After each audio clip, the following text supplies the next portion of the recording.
तुर्की और लीबिया के बाद मोरितानिया इंसानी स्मगलिंग का नया रूट। यूनान कश्ती हादसे के बाद इंसानी स्मगलर्स ने मोरितानिया का रुख किया। नौजवानों को मराकश के रास्ते स्पेन पहुंचाने का झांसा दिया जाता है। पूरा अफ्रीका बरआज़म क्रॉस करना और बदअमनी के शिकार ममालिक का रूट अपनाया गया। FIA की तहकीकात में कराची, लाहौर और फैसलाबाद से 20 अफराद के मुख्तलिफ ममालिक के रास्ते सेनेगाल पहुंचने की तफसीलात भी सामने आ गई। उधर मराकश में कश्ती हादसे की तहकीकात के लिए वज़ीर-ए-आज़म की बनाई तहकीकाती कमेटी आज मराकश पहुंचेगी। 4 रुकनी कमेटी के सरबराही सेक्रेटरी दाखिला सलमान चौधरी कर रहे हैं। FIA पंजाब के additional director north Munir Masood मात भी कमेटी का हिस्सा। दफ्तर खारजा और IB का एक अफसर भी शामिल। तहकीकाती टीम जिंदा बच जाने वाले पाकिस्तानियों से मिलेगी, कश्ती सवारों पर तशद्दुद और कत्ल की तहकीकात करेगी।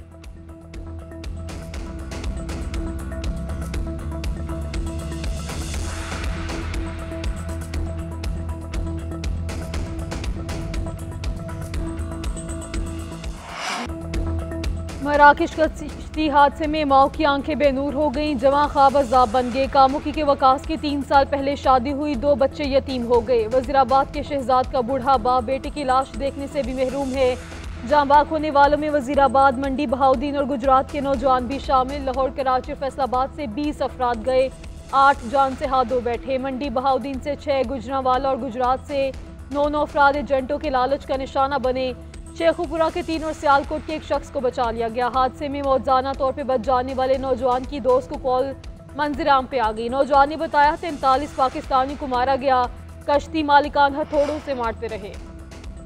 यूनान कश्ती हादसे में तहकीकात में पेशरफ्त। अब्दुल सलाम नामी स्मगलर भिंबर आजाद कश्मीर से गिरफ्तार। मुलजिम यूनान कश्ती हादसे में मुलव्विस है। मुलजिम ने एहसन अली को यूरोप भिजवाने के लिए 45 लाख रुपए बटोरे। गुजरात में खातून स्मगलर और उसके 2 बेटों पर मुश्तमिल गैंग की शनाख्त कर ली गई। मुलजिमा को गिरफ्तार कर लिया गया। रूपोश बेटों की तलाश जारी।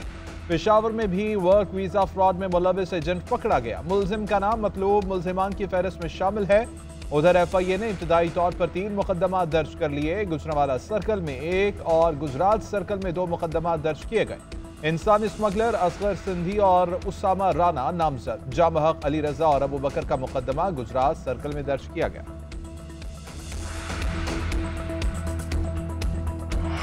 सेनेटर इरफान सदीकी ने PTI को हुकूमत के साथ मुज़ाकरात बंद करने की तजवीज़ दे दी। कहते हैं 2-2, 3-3 दरवाज़ों के मुज़ाकरात नहीं चला करते। बैरिस्टर गौहर आर्मी चीफ से मुलाकात को बैकडोर प्रोसेस का नाम दे रहे हैं। बानी PTI और लीमा खान भी से खुशाइंद करार दे रहे हैं। अगर इत्मीनान बख्श है तो इन लोगों को भी बताएं जिनको हमारे सामने बिठाया हुआ है। अपनी मुज़ाकराती कमेटी को बताएं कि अब हमें वो दरवाज़ा मिल गया है जिसके लिए 1 साल से कोशिश कर रहे थे। अब छोटे छोटे दरवाज़ों, खिड़कियों, रोशनदानों में झांकने का कोई फ़ायदा नहीं। बैरिस्टर गौहर हमें कुछ कहने की बजाय अपनी मुज़ाकराती टीम को समझाएं।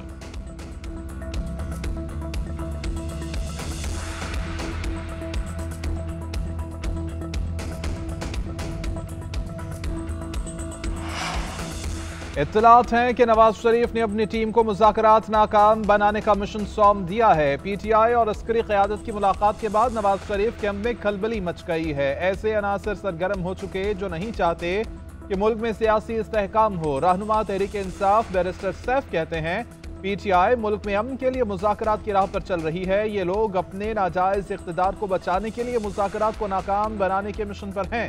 वो जरा अपने हल्फ का पास रखकर PTI और अस्करी क़यादत की मुलाकात पर सियासत न करें। 190 मिलियन केस मुल्क की तारीख का सबसे बड़ा डाका है। PTI चोरी छुपाने के लिए मजहब कार्ड इस्तेमाल कर रही है।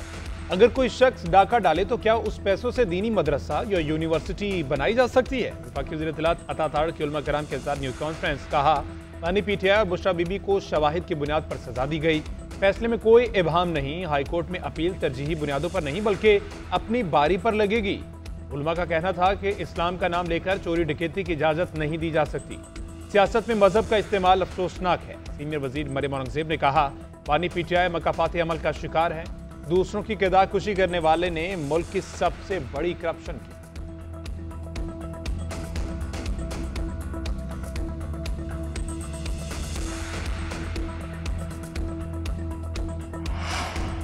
जज साहब ने फैसले का आगाज ही गलत जुमले से किया। ये 190 मिलियन पाउंड नहीं अलकादिर केस है। जज साहब ने सजा ही गलत पढ़ी। बानी PTI और सबको पता था कि सजा का फैसला होना है।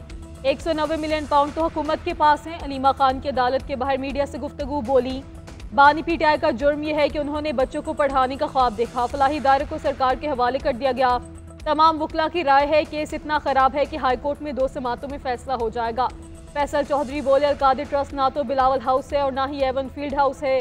बानी पीटीआई हकीकी आज़ादी के लिए हर मुसीबत झेलने को तैयार है। अलीमीन गंडापुर को 8 फरवरी को पूरे खैर पख्तूनख्वा से काफिले पेशावर जमा करने और शटर डाउन हड़ताल की हिदायत की गई है।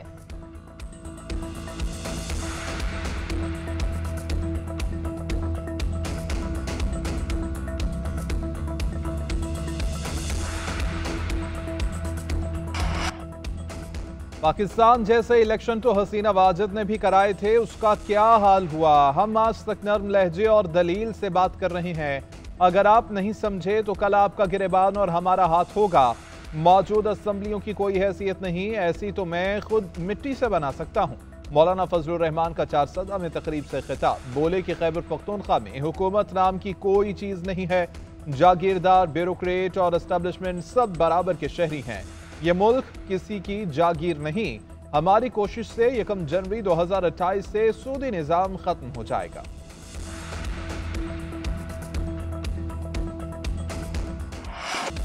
मुल्तान टेस्ट का दूसरा दिन कौमी स्पिनर्स के नाम साजिद और नुमान ने वेस्ट इंडियन बैटिंग लाइन तहस नहस कर दी। पूरी कैरेबियन साइड 137 रन बनाकर पवेलियन लौट गई। घूमती गेंदों के आगे तमाम बैटर्स टकरा गए। इब्तदाई 4 विकेटें साजिद खान ने हासिल की। साजिद के बाद नुमान अली ने बैटर्स की दुर्गत बनाई और 5 खिलाड़ियों को आउट किया। इब्रार अहमद भी 1 विकेट ले उड़े। पाकिस्तान ने दूसरी इनिंग्स में 3 विकेटों के नुकसान पर 109 रन बना लिए। शान मसूद 52, मोहम्मद हुरैरा 29 और बाबर आजम 5 रन बनाकर आउट हो गए। पहली इनिंग्स में पाकिस्तान की पूरी टीम 230 रन बनाकर आउट हुई थी। कौमी टीम को मेहमान साइड पर 202 रन की बढ़तरी हासिल हो गई।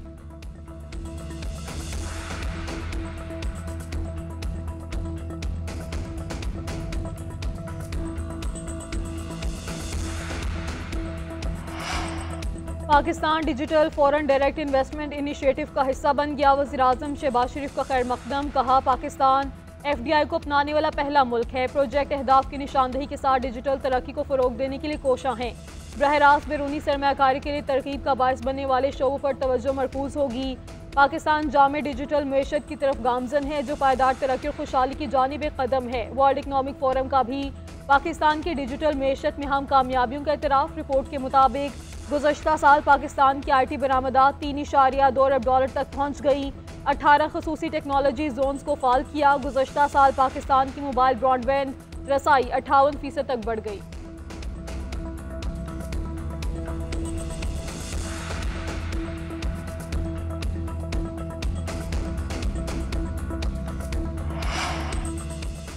पाकिस्तान में रवा माली साल मुआशी शरह-ए-नमो का हदफ हासिल न होने का खदशा। IMF ने वर्ल्ड इकनॉमिक आउटलुक रिपोर्ट जारी कर दी। पाकिस्तान के मुआशी शरह-ए-नमो के तखमीने पर नज़र-ए-सानी 3.2% से कम करके 3% कर दिया। आइंदा माली साल हदफ 4% रहने की पेशगोई। हुकूमत ने रवा साल शरह-ए-नमो का हदफ 3.6 मुकर्रर कर रखा है। रिपोर्ट के मुताबिक भारत की मुआशी तरक्की 6.5% है और अगले माली साल भी इसी सतह पर रहेगी। अमेरिका में रवा साल शरह 2.7, आइंदा बरस 2.1% पर आ जाएगी। चीन में रवा साल 4.6, आइंदा माली साल 4.5 रहने का तखमीना लगाया गया। वज़ीर-ए-आला पंजाब मरियम नवाज से जापानी सफीर की मुलाकात। बाहमी ताल्लुकात, तिजारती ताउन और मुख्तलिफ शोबों में सरमायाकारी के फरोग पर जोर। इक़्तिसादी ताउन को बढ़ाने के लिए नए रास्ते तलाश करने की जरूरत पर इत्तेफाक। वज़ीर-ए-आला पंजाब का सैलाब के दौरान जापान की मुआवनत पर इजहार तशक्कुर। कहा कि पाकिस्तान जापान के साथ ताल्लुकात को अहमियत देता है। दोनों ममालिक के दरमियान गहरे दोस्ताना ताल्लुकात हैं। जापानी सरमायाकारों को पंजाब में हर मुमकिन सहूलत और तहफ़्फ़ुज़ फराहम किया जाएगा। ज़राअत, मादनियात, IT, AI, रोबोटिक्स और तवानाई के शोबों में जापान के साथ ताउन चाहते हैं। मेहमान सफ़ीर ने दौरा जापान की दावत दी, जो मरियम नवाज ने कबूल कर ली।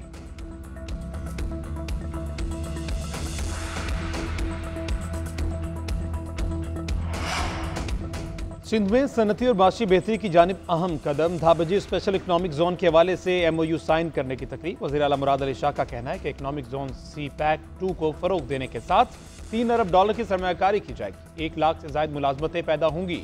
मफाहमती याददाश्त CPEC की सनती ताउन मरहले का अहम संग मील है। मनसूबा इलाकाई तौर पर इंतहाई मौजू और तमाम अहम रास्तों से जुड़ा है। गैर मुल्की सरमायाकारी भी आएगी।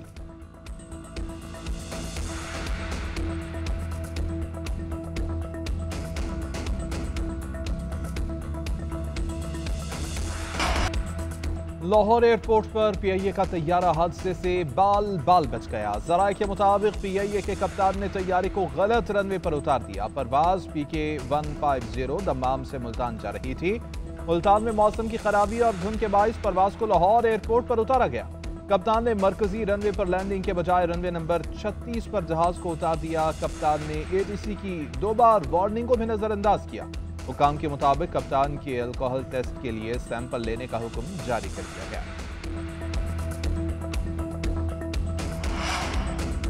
इसराइली जंग काबीना ने जंग बंदी मुआहदे की तौसीक कर दी। नेतन्याहू के मुताबिक कल से मुआहदे पर अमल दरामद शुरू हो जाएगा।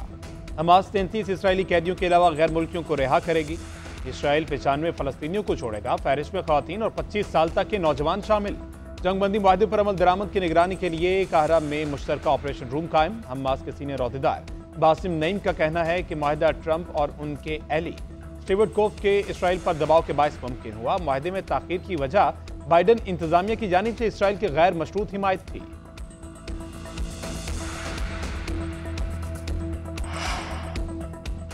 चैंपियंस ट्रॉफी के लिए 15 रुकनी भारतीय स्क्वाड का ऐलान कर दिया गया। रोहित शर्मा को कप्तान बरकरार रखा गया। शुभमन गिल नायब कप्तान होंगे।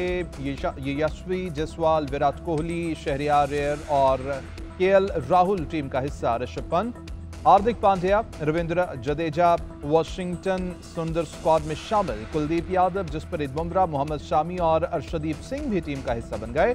चैंपियंस ट्रॉफी 19 फरवरी से पाकिस्तान और UAE में शेड्यूल है।